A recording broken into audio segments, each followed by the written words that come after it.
continue now with the closing arguments by the whip of government as well as the opposition. The expectation here, of course, is just final remarks and then closing off their final arguments.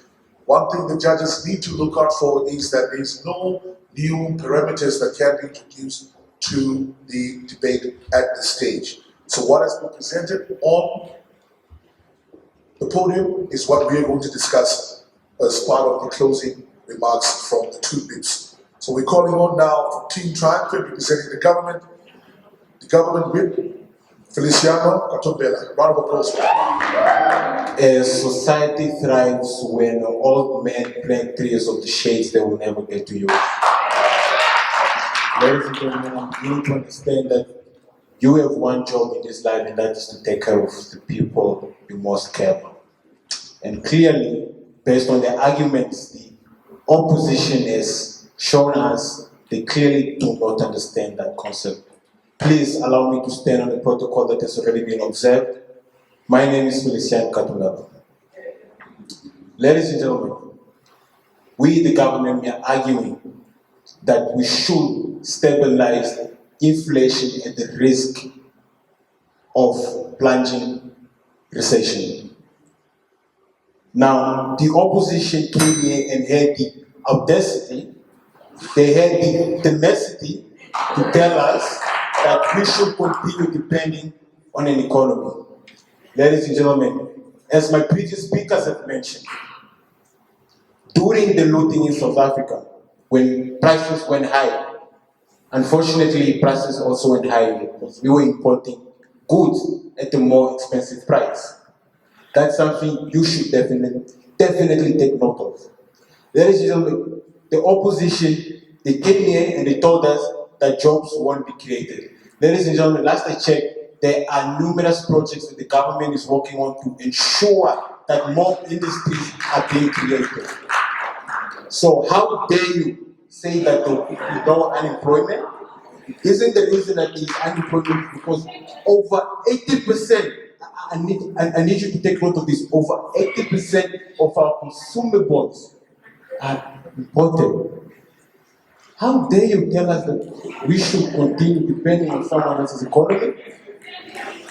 For how long?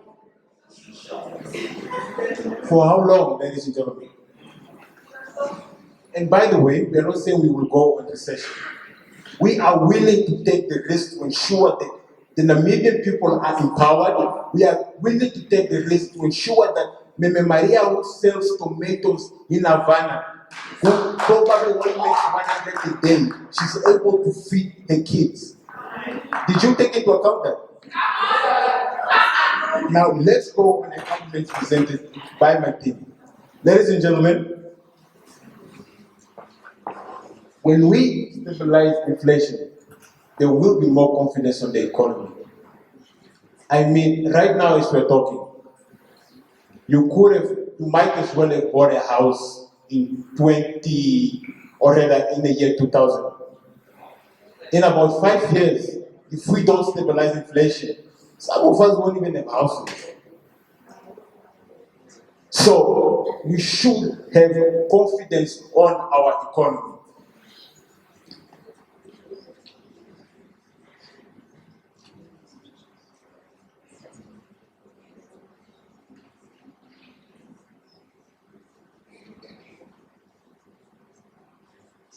Self-reliance, like I said before, ladies and gentlemen, it's time not recognized, unfortunately. It is time we start to rely on ourselves. There's a lot of land in the north regions where we can build farms to, of course, fill in the shelves in the shops. Also, when inflation is stabilized, recognized. So can you please give us one example? Just name one country that's 100% self-reliant and non-reliant on export whatsoever.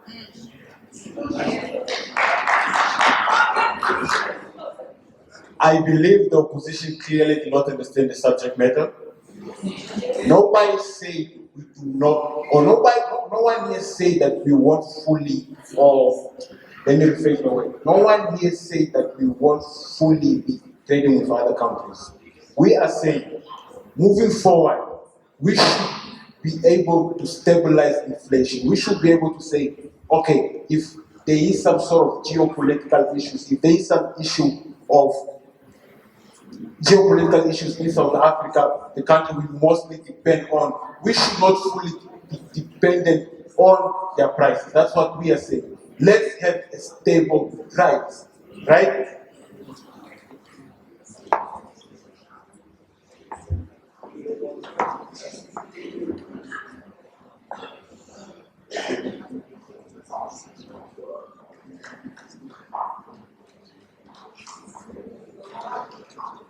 Yes, and like I mentioned before previously, ladies and gentlemen, when there are more farms, more youth will be employed. Without a doubt, more youth will be employed. The moment we put the stop, none taken.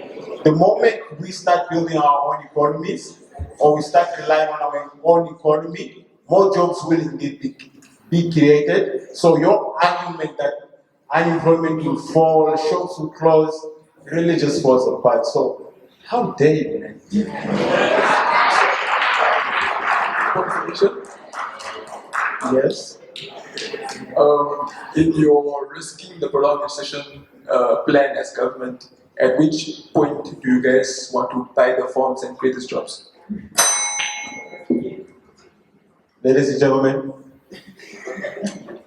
without risk, there is no reward.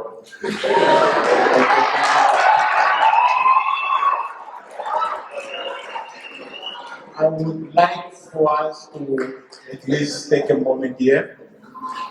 Before independence, great women and men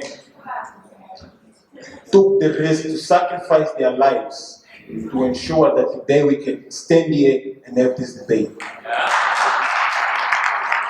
So,